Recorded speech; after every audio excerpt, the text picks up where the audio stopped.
In May of 2011, I was invited on a trip to a remote part of India to find surf in the Arabian Sea. The following are a series of photos I took on an old Nikon film camera, and here are some of my favorites.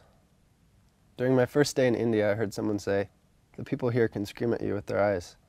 These kids were extremely curious about my camera and me. Eyes fixed on my lens, they acted as if they could see something great by looking into the camera.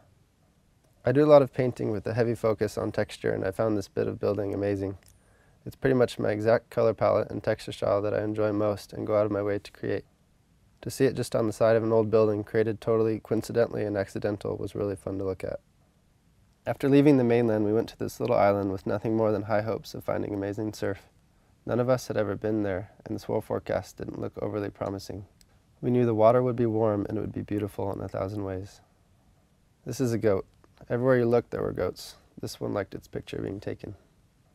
Steps away from the house we stayed in, there was a pool of water that sunk 20 feet into the ground, which looked like an inside-out pyramid.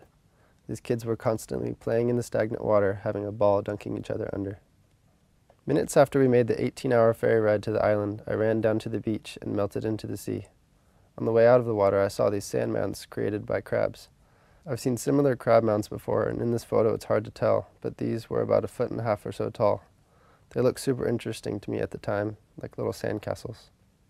After being surprised by a week's worth of amazing surf, intense sunburn, and rash, I had to take a break to take a few photos and just watch the waves for once.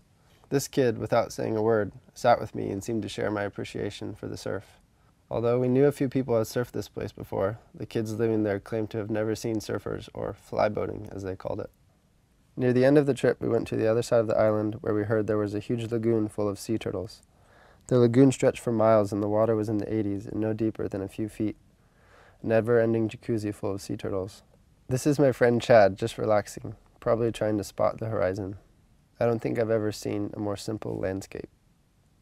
This is the spot we surfed for the week we were there, and this is the best day we had.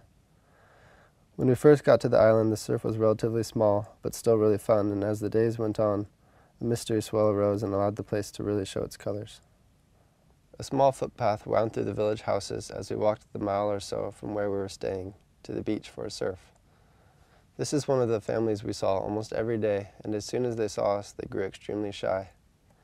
I think I managed to click this one just before that. I really just love how happy they seem.